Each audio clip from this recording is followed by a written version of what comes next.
Hello and welcome from Mike Collins, who will be joining us from Washington, DC, and from me, Maggie Scott, in the UK. I'm here as Catherine Temple is currently in Australia, where I believe it's night time. And so she's left me to do the introductions and the close. This is the third event in the series, which is following on from the Christian Literary Imagination series and from the earlier series, Christian Shakespeare ? Which incidentally is now available as a book.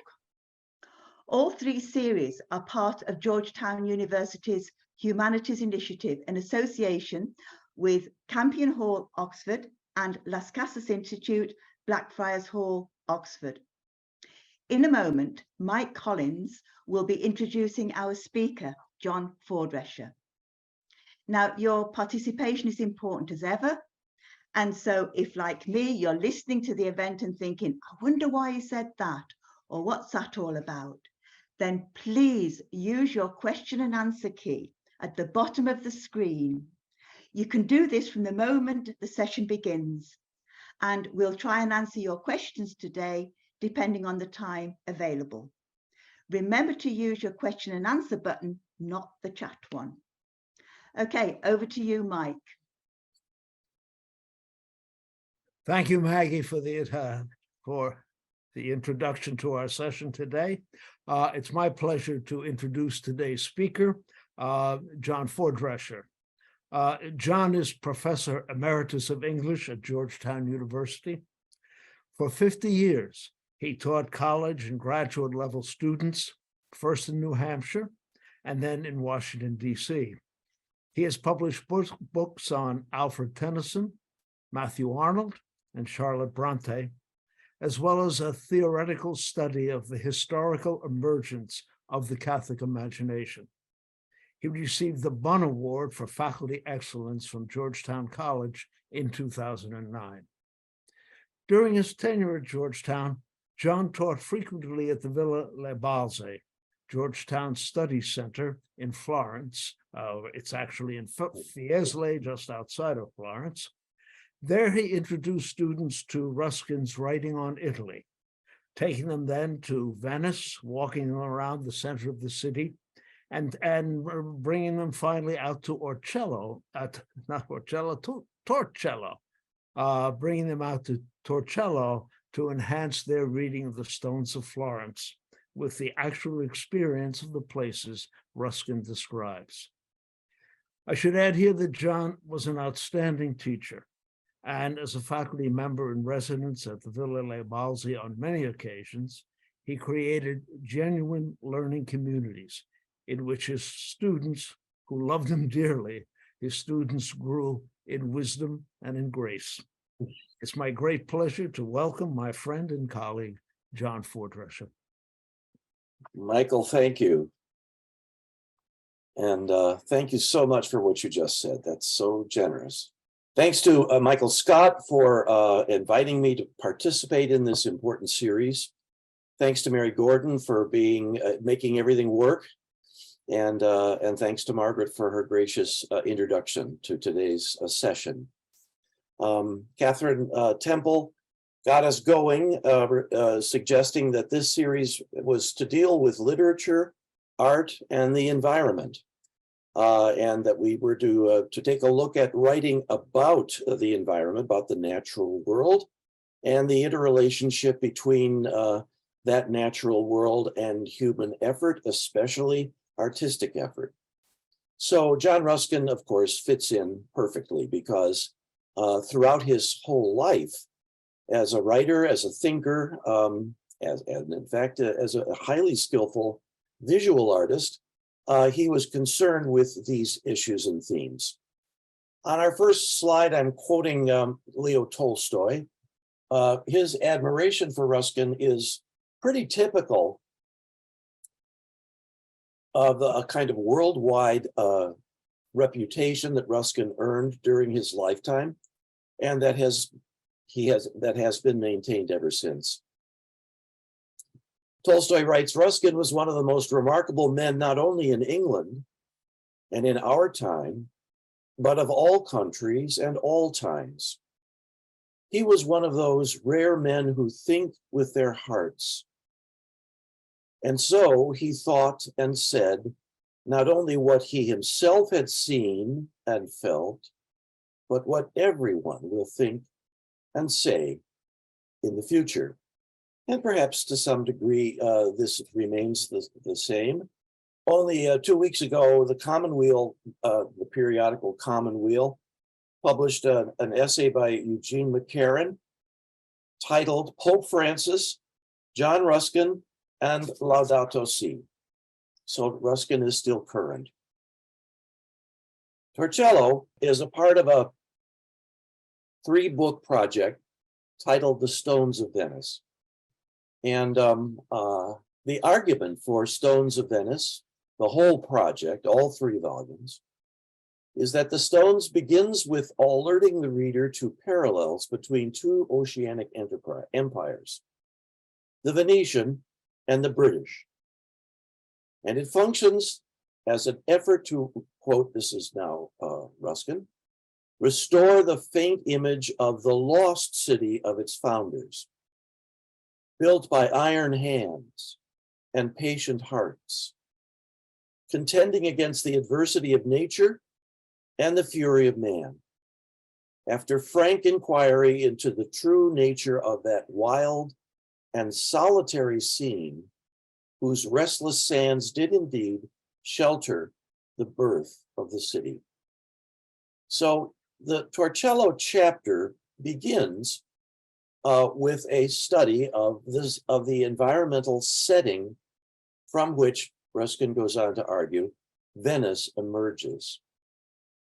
Ruskin thus takes the reader to a natural environment which bespeaks despair, infertility, solitude, suggesting that through careful scrutiny of nature, we can begin to discern the challenges which faced the founders of Venice and which called from them what they needed to enable the creation of a city. So what we're dealing with here is the interplay of nature and a human community. The chapter on Torcello is called The Throne. That is to say that the natural setting of the first Venetian church on the island of Torcello is the throne on which Venice first emerges. And so we start with quite typical Ruskinian description of nature. 7 miles to the north of Venice, the banks of sand, which near the city rise little above low water mark, attain by degrees a higher level and knit themselves at last into fields of salt morass, raised here and there into shapeless mounds, and intercepted by narrow creeks of sea. One of the feeblest of these inlets, after winding for some time among buried fragments of masonry and knots of sunburnt weeds, whitened with webs of fucus, stays itself in an utterly stagnant pool beside a plot of greener grass covered with ground ivy and violets. This is a land of despair, of sterility, of hopelessness. Ruskin now, having given us an initial sense of the site, he now takes on the role of the guide, and we'll see the different voices in this passage as we go along. As guide, he now directs us to look, and this is what he says. On this mound, this is the salty sand, is built a rude brick campanile of the commonest Lombardic type, which if we ascend towards evening, and there are none to hinder us, the door of its ruinous staircase swinging idly on its hinges, we may command from it one of the most notable scenes in this wide world of ours. Far as the eye can see, a waste of wild sea moor of a lurid ashen gray, not like our northern moors with their jet black pools and purple heath, but lifeless, the color of sackcloth, with the corrupted seawater soaking through the roots of its acrid weeds and gleaming hither and thither through its snaky channels.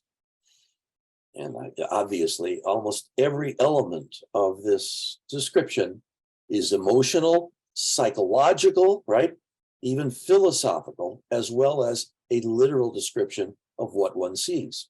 Continuing with the role of guide, the narrator says, there are no living creatures. Remember, we're at the top of this tower, looking west and then south.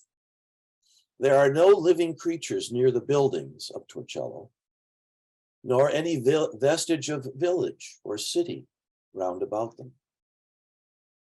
They lie like a little company of ships, becalmed on a faraway sea. Then look further to the south, says our guide.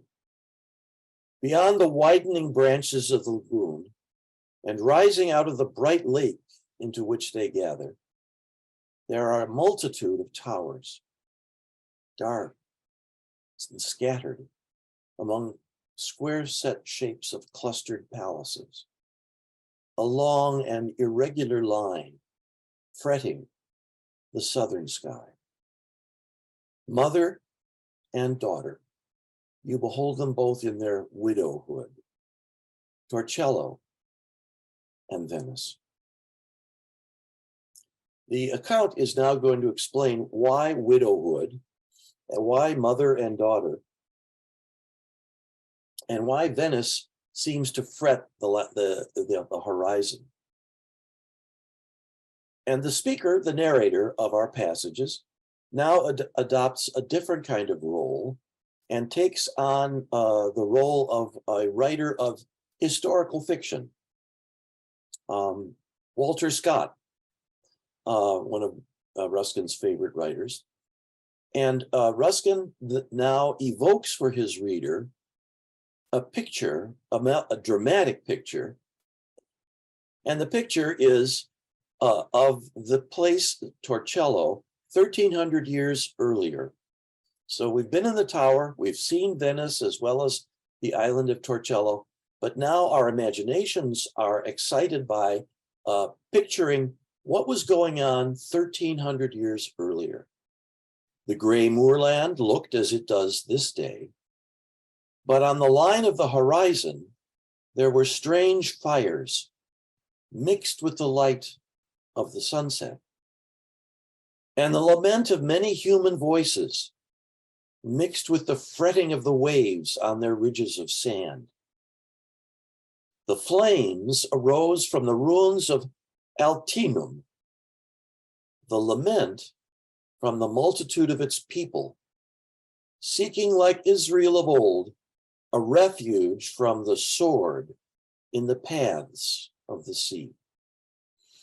The history that Ruskin is evoking is in fact that moment when Lombardic tribes from the north drove the local settlers from the Veneto out of their own city and burned it down. And they found themselves, and these are the, as it were, pre-Venetians, like the people of Israel led by Moses, having to go through the waters of the sea in order to find a place to establish a new Israel. And now the narrator, still as guide, says to us, let us go down into that little space of meadowland. So we descend from the Campanile and we look at the site of Torcello, hardly larger than an ordinary English farmyard, and roughly enclosed on each side by broken palings, hedges of honeysuckle and briar. The narrow field retires from the water's edge, traversed by a scarcely traceable footpath for some 40 or 50 paces, and then expanding into the form of a small square with buildings on three sides of it, the fourth of which being that which opens to the water. And he begins, having shown us the humble, insignificant character of this throne, to interpret its meaning. Now we are taking on the role of the spectator, you and I, as we read and picture what Ruskin's writing is showing us. The first strong impression which the spectator receives from the whole scene is that whatever sin it may have been, which has on this spot been visited with so utter a desolation, it could not at least have been ambition. Nor will this impression be diminished as we approach or enter the larger church to which the whole group of building is subordinate. This church has evidently been built by men in flight and distress, who sought in the hurried erection of their island church such a shelter for their earnest and sorrowful worship as on the one hand couldn't attract the eyes of their enemies by its splendor, and yet on the other might not awaken to bitter feelings by its contrast with the churches which they had seen destroyed. This visual analysis that we're reading now of the Romanesque church on Torcello is Ruskin's way to enter into the consciousness of the community which built it and to assess the virtues, the values, the strengths of this community, which built what he calls the island church as a shelter. The exterior of the church is absolutely, he writes, devoid of decoration, with the exception only of the western entrance and the lateral door, of which the former has carved side posts and architrave, and the latter crosses of rich sculpture. While the massy stone shutters of the windows, turning on huge rings of stone, which answer the double purpose of stanchions and brackets, cause the whole building rather to resemble a refuge from alpine storm than the cathedral of a populous city. And you can see clearly now the process that Ruskin is developing of understanding the community who settle in Torcello in relationship both to the physical site where they have fled from the burning of their own town, and also the inner condition of their religious faith and their community. And so he now, as guide and art historian, we might say, to take us into the interior of the church and shows us what we find inside.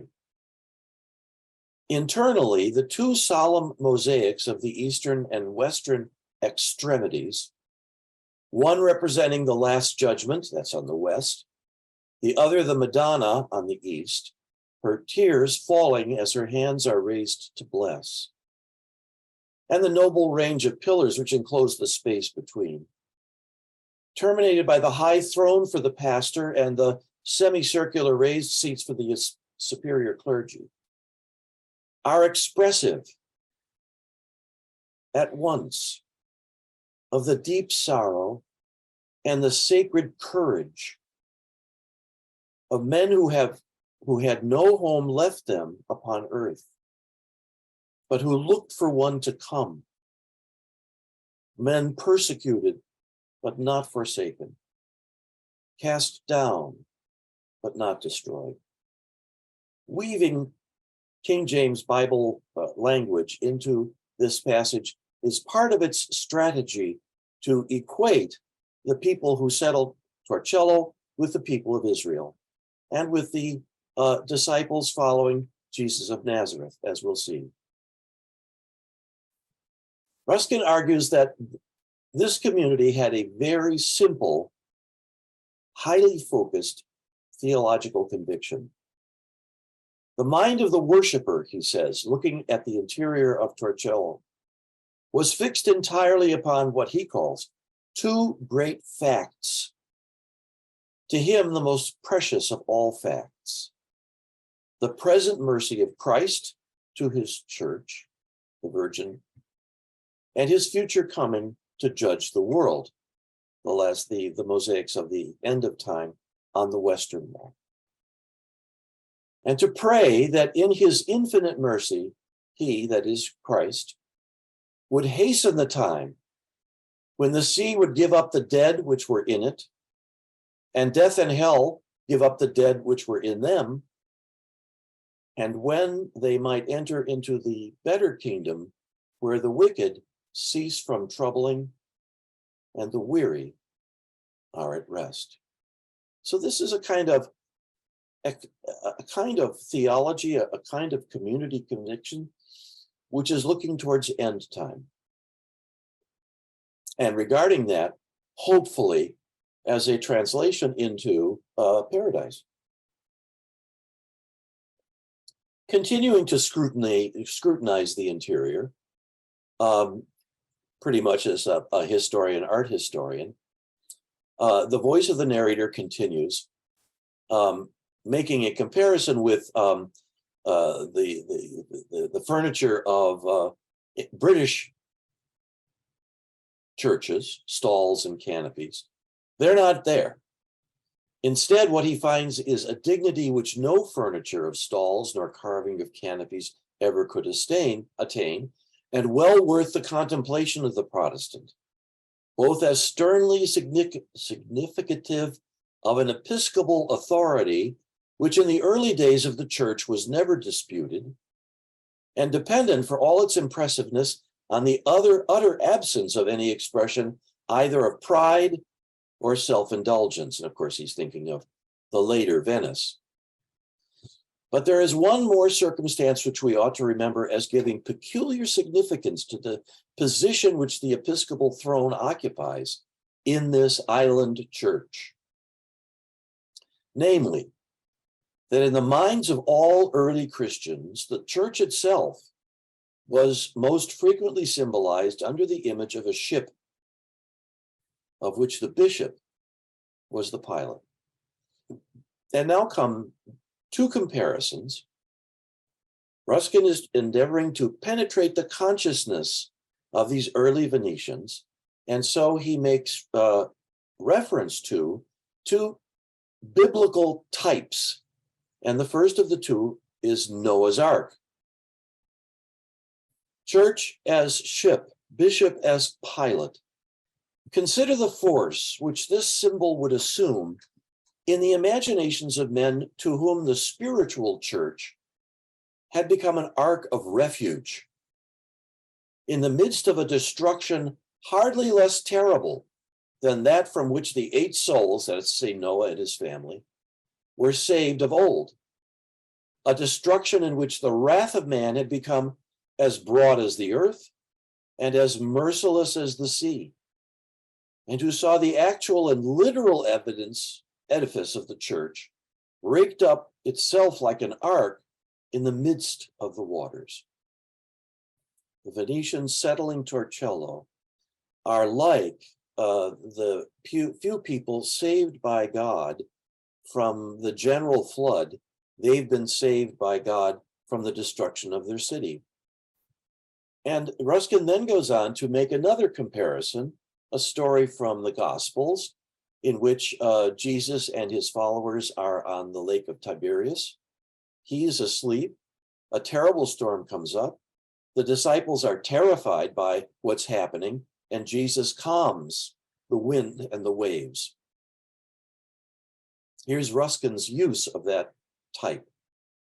No marvel if with the surf of the Adriatic rolling between them and the shores of their birth, from which they were separated forever, they should have looked upon each other as the disciples did when the storm came down on the Tiberius lake, and have yielded ready and loving obedience to those who ruled them in his name, who had there rebuked the winds and commanded stillness to the sea.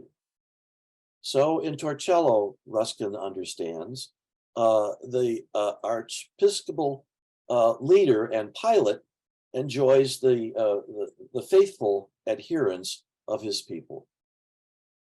And so, and we are now the stranger. We want to learn something from all of this about the spirit of Venice. Ruskin writes, if the stranger would yet learn in what spirit it was that the dominion of Venice was begun, and in what strength she went forth conquering and to conquer, let him not seek to estimate the wealth of her arsenals or number of her armies, nor look upon the pageantry of her palaces, nor enter into the secrets of her counsels. But the stranger, you and I, in our imagination, he takes us now. Let him ascend the highest tier of the stern ledges that sweep around the altar of Torcello, and then, looking as the pilot did of old along the marble ribs of the goodly temple ship, let him repeople its veined deck with the shadows of its dead mariners, and strive to feel in himself the strength of heart that was kindled within them. So we're having this imaginative experience of being in the church, going up with where the leaders of the people stood in the church, and we're seeing the church filled with these refugees from the destruction of their former lives, settling on this very, very strange new site. And what do we see? What do we begin to feel? How does a certain spirit of community enter into us? When first, after the pillars of it, this church, had settled in the sand, and the roof of it had been closed against the angry sky that was still reddened by the fires of their homesteads. First, within the shelter of its knitted walls, amidst the murmur of the waste of waves and the beating of the wings of the seabirds around the rock that was strange to them, rose that ancient hymn in the power of their gathered voices. The sea is his, and he made it, and his hands prepared the dry land.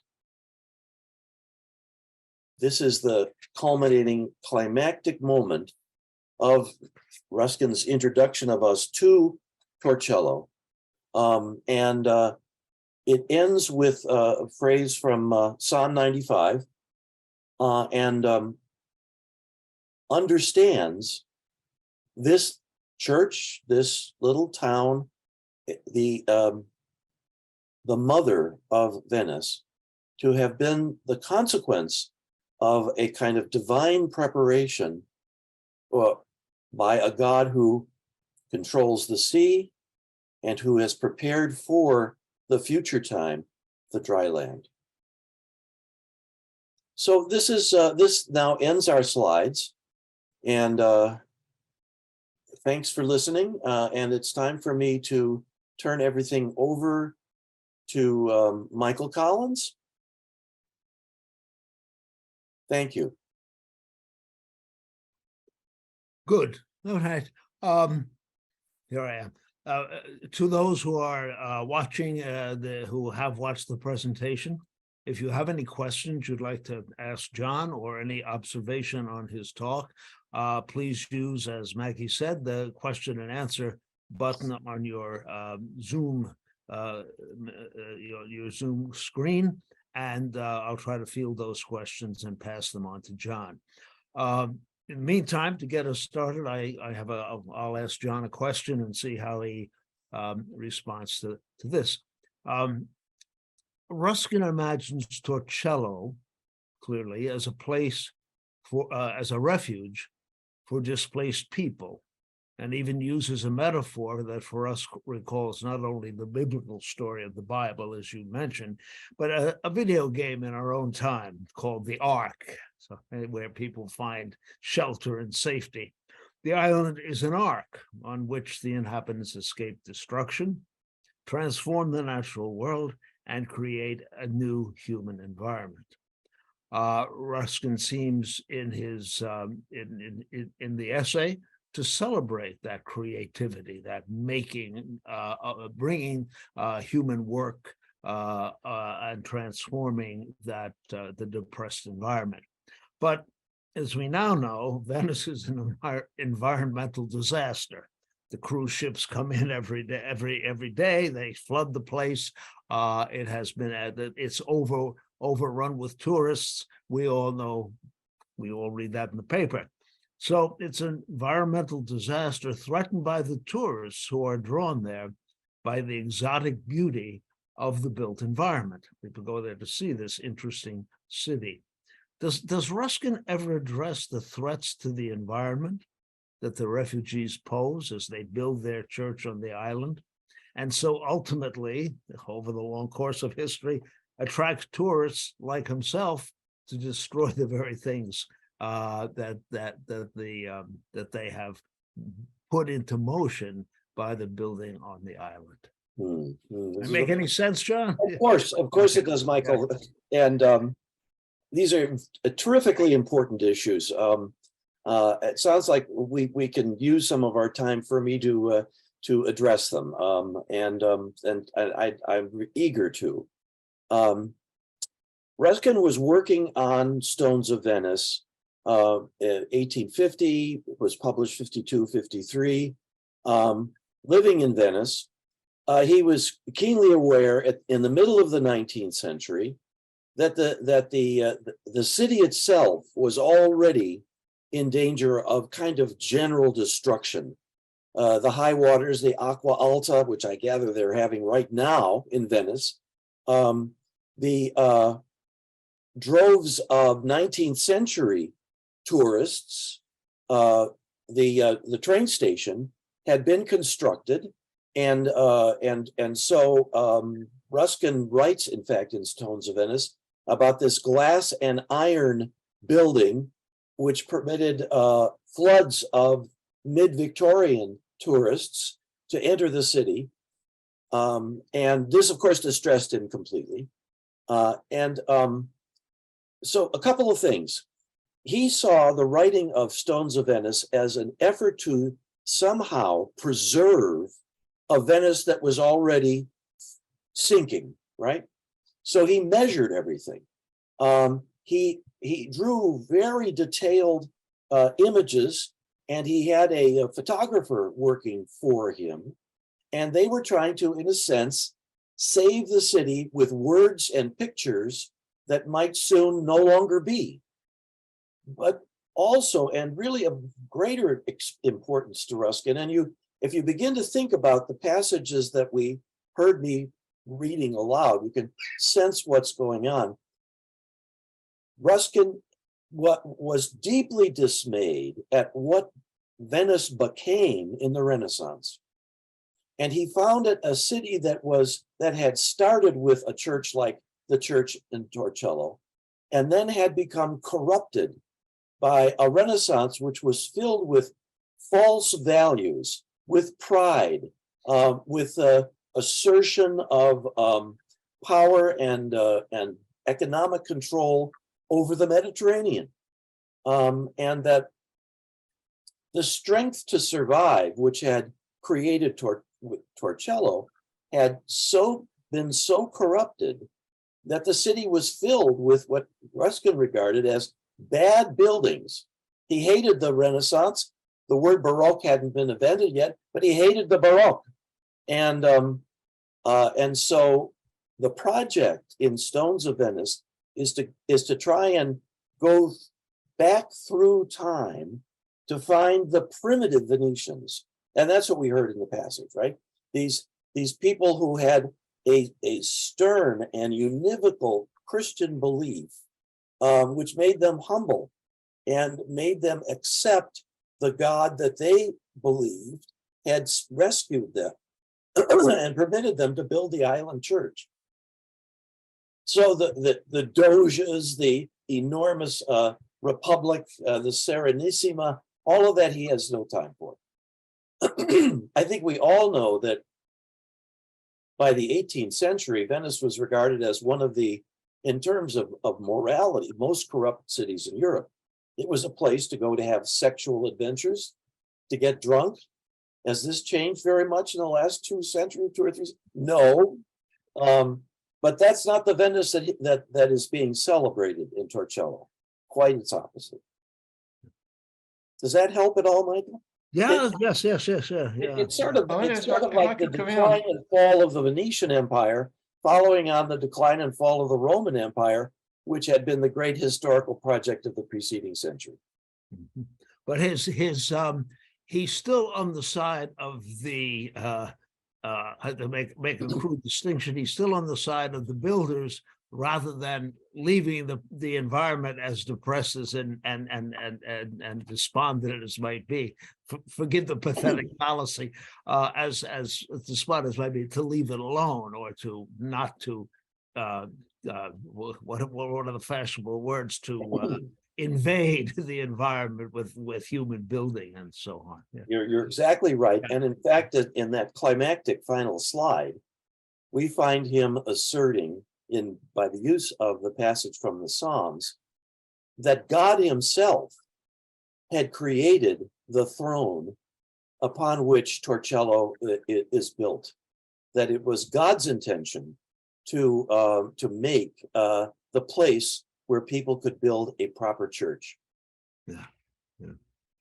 There's another part of the book that we didn't have on the slides, where he speculates that the very flow of the Po River and its tributaries, which created the marshy land on which Venice is built, was part of a divine plan to create a site for one of history's most beautiful cities, which he describes as a golden clasp on the Italian peninsula. Again, it's the same question in another way. The church at Torcello. Well, I was thinking about the building that they do in the on the island. What came to mind, perhaps irrelevantly, is the lines from Robert Bolt's "A Man for All Seasons," and it's something like the plants are created for their whatever, and the animals for their simple beauty. He says, but God created man in the tangle to serve him. God created man to serve him in the tangle of his mind, wittily. So, from at least that point of view, says that what we build, what we make, what we have developed, what we made of this world, using our wits, our ingenuity, our imagination, is all part of what God would want for us. Our work now might lead into my question there. The church at Torcello saves a remnant of humanity. I'm quoting now from universal destruction. Our works, our buildings, our technologies have throughout history saved remnants of humanity from destruction and continue to do so. Even at the most kind of basic level, we can fly grain into Africa when it's needed to feed hungry people. So who would otherwise starve if we didn't have these wonderful airplanes to bring the grain in? So we've saved people from a flood. But on the other hand, that technology and that ingenuity has put the planet at risk from both technological, think Putin and his threats of using nuclear weapons, technological and environmental disasters, which are sort of co-conspirators, if you like, that the environment destroyed by the technology and so on. So here's my question at last: Is it still possible, do you think, to see, as Ruskin seems to do, God's providential plan for us as we reflect on the world that we have made over the course of time? Or are we going down one path while God would like us to go down another? Remember, we must serve him in the tangle of our minds wittily. And of course, the answer is we must, right? We must. Catherine Temple and you introduced us to this series about a month ago, using the phrase from Hopkins, the bent world. Huh? And the world is charged with the grandeur of God, which you read for us, right, Michael, a month ago? I did, yes. Yeah, is about the way in which by the 19th century, nature had been despoiled by human activity. Why do men then now not wreck his rod, right? All is bleared, seared with toil, and bears bad smutch, and everything around him, Hopkins saw as damaged, despoiled, befouled, and yet, right? The Holy Ghost with warm breast hovers over it. This kind of consciousness is Ruskin's consciousness as well, I think. And what you're suggesting is a kind of that for both writers, this I think I know for sure, both writers, and for you and me as well. It's a call to consciousness, a call to become aware of the damage that this tangled mind of humanity often affects upon the natural world. And I want to say something further, Michael, because it's related to what we're talking about and to the whole project of these lectures. It's through the art of writing that these two British authors, Hopkins and Ruskin, these two British authors can carry the mind of a reader into a kind of idealized vision of how things ought to be. So for Hopkins, we get the vision of the bent world, and of course, it's wonderful. I mean, he's thinking of the arc of the globe, but also the way in which things have been twisted. Huh? The bent world is still brooded over by the loving God. That carries the reader of that sonnet into a vision which is actually a hopeful one. That despite the blearing and searing, the world is still charged with the grandeur of God. And for Ruskin, what we get is a kind of, I was suggesting the kinship with Walter Scott, a kind of historical narrative where Ruskin's writing endeavors, in fact, it works for me. I don't know if it works for a lot of other people. Ruskin's writing carries me back into the landscape of despair, the moral strength and courage of these refugees settling on this salty, sandy rock, and the faith in a God who is preparing the dry land, in that God, which causes them to erect a building, and then as an art historical writer analyzing a work of architecture, Ruskin discerns through the building a kind of human spirit, which he argues is the germinal source of whatever it has been good in Venice. And it's this consciousness and not the later decadence, which he wants to engender through language in the reader. Do I make sense? In other words, Hopkins' poem gives me a vision, and Ruskin's prose effects in me, because he's such a skillful writer, an experience of what is good about people, what is good about landscape, and something that I can still be hopeful for. Yeah, good. Now, and this idea was one of the insights I always go back to is the Seamus Heaney. We must make space for the marvelous as well as for the murderous. There's a question here from John Kuntz.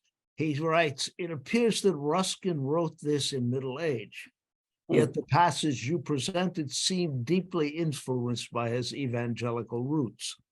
Was this influence essentially an aesthetic device, or an aesthetic device to frame his argument, or did the encounter with Torcello revive these evangelical impulses in him?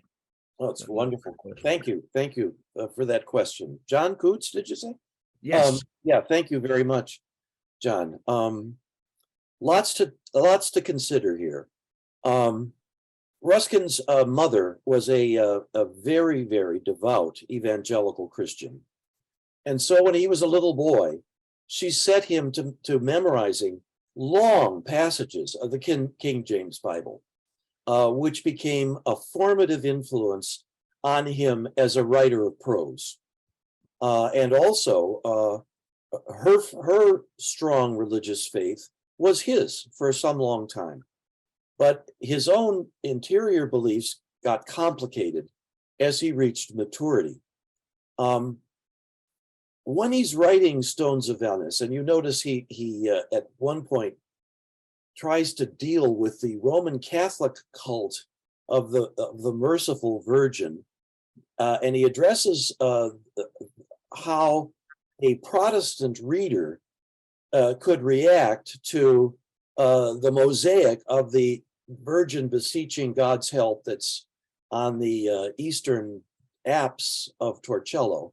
He suggests that Protestant reader, that he imagines an audience that is basically English Protestant readers. He wants them to understand that they could actually still feel a connection with the people who erected Torcello. And so the weaving into his text of phrases from the King James Bible, scenes, Noah and the ark, Jesus on the lake of Tiberius, is all to evoke a kind of sympathetic response, religious response, really, ultimately, on the part of the reader. Ruskin's own private religious beliefs continue to evolve and in some complicated ways become more difficult after the writing of Stones of Venice. And I'm not competent to trace them all, but he's an incredibly productive writer, and his books, which he continued to write until his own death, are filled with complex, evolving ideas about art, society, God, religion, and so on. So what we're doing today is just focusing on Stones of Venice. Another question from Becky Pfordresher. Oh, She gives you a hanging curveball. She really wants to. Why is the sky blue, Daddy? Are there any? Here's Becky's question. Are there any contemporary examples that you consider analogous to what Ruskin created in his work? Thanks. Contemporary meaning now. I think she must mean, and not contemporary with. I believe I think she means now. Yeah. I can't say. Oh boy, Becky, I'm at a loss.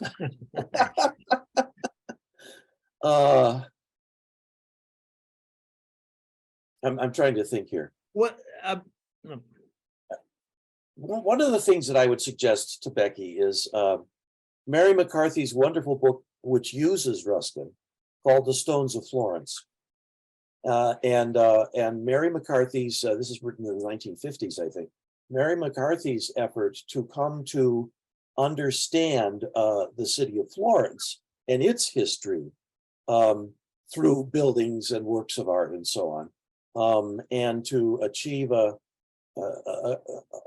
witness of the value of that Italian city. I'm not answering Becky's question well at all. Well, there are books. Well, I'm not sure they're like that, but the one by Jan Morris on Trieste. Those, I'm not sure that's what she's getting at, though. One last question. I think we should, yeah, we would be able to try. It's from Adrian, and I'm unable. I'm sorry, but I'm not going to risk pronouncing the last name because I'll get it wrong and insult the person. So, in any case, when teaching Ruskin, did you find college students receptive to his work? I worry that the near loss of the sacramental vision and the modern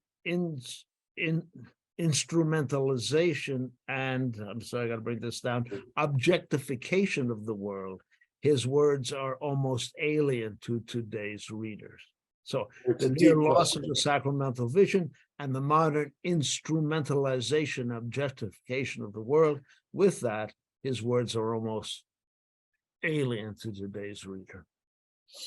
And I was teaching groups of students from the 1970s up to I was teaching groups of students Ruskin at least until 2000, 2002. And I think that Adrian is raising a very, very important question. I felt often enough like the prophet in the wilderness because I would have students read Ruskin. I'd read aloud, I'd show them related places, and I don't know that I had much effect on them, to tell you the truth. I also had them reading passages from modern painters and passages that dealt with the art of J.M.W. Turner, and there I think the students got it. And I took them all downtown in DC to the National Gallery, and they had to write an essay on a Turner. And they recognized how splendid Turner was and that Ruskin's celebration of Turner was apt. Maybe everybody here knows that it is Ruskin who argued early on that Turner was the greatest painter that Britain had ever produced at a time when he was the object of scorn and derision. And now, of course, we recognize that Ruskin was right. And so the kids got that. But John could suggest that Kevin Clark's Civilization might be a contemporary example of Ruskin. What a great idea! That you're exactly right. Yeah, and that's a masterpiece, I think. The BBC TV series, and then the book that came from it, and Kenneth Clark, as you, of course, Michael, will immediately remember, starts the Civilization series with an episode called The Skin of Our Teeth. And he's interested in the way the Irish monks saved British Christianity through Columba. And that's where that whole project begins. That really is a very Ruskinian moment. And by the way, Kenneth Clark edited a whole book called Ruskin Now, which is right on my shelf, trying to bring Ruskin into the middle of the 20th century. So he was very devoted to Ruskin. Thanks to everybody. Margaret, I think you're going to do the farewell, huh? Right. I presume we're back to me now? Yes. Anyway, yes. I'd like to bring this session to a close by thanking John Pfordresher for such an insightful talk today, and also to Mike Collins for asking such interesting questions. Our next event is going to be on the 15th of November, when the Colombian artist Blanca Botero will be discussing some of her own work. There's another Zoom I'd like to talk to you about, which is next week on Monday, and that's part of the Free Speech Project at the Crossroads International Dialogues, and it's an association with the Future of Humanities Project, and it's on Russia and the West, which I think might be quite an interesting topic. It's 11 a.m. in Washington, 4 p.m. in the UK. And please remember, if you are in the UK on the Tuesday, the 13th of December, we'll be holding a day conference here in Oxford on the Christian literary imagination, with papers from distinguished scholars, including Dr. Rowan Williams, who is the former Archbishop of Canterbury, and also Timothy Radcliffe, who was the head of the Dominicans worldwide. And with a couple of other scholars, they'll be looking at topics around the Christian literary imagination. The talks are being recorded, and so they will be available, I think, on the Georgetown website after Christmas. There are very few places left, so if you would like to attend, please book on Everbright. Go to Christian Literary Imagination Conference. So for today, having thanked John and Mike, I'd like also to thank Julia Murillo and Mary Gordon, who worked to make these events possible. And at Georgetown, I'd like to thank Jack DeJoya and Tom Banchoff for their support, and at Campion, Dr. Nick Austin and Joe Simmons, who is one of the conveners to this series, together with Mike and the other Mike. I'd also like to thank Ying, who is a Campion Hall administrator. At Blackfriars, could I thank Dr. Richard Thin and Dr. John O'Connor and Kinga Rona Gabnai, who's the administrator. My thanks also to Mike Scott, who is here still, the director of the Future of the Humanities Project. So don't forget to join us. Next session, Tuesday, November the 15th, 11 a.m. in Washington, 4 p.m. here. For Blanca Botero, which I'm sure will be really interesting. In the meantime, keep safe. I'm Maggie Scott. Please follow Mike on Twitter at Mike Scott Prof. Thank you and goodbye, everybody.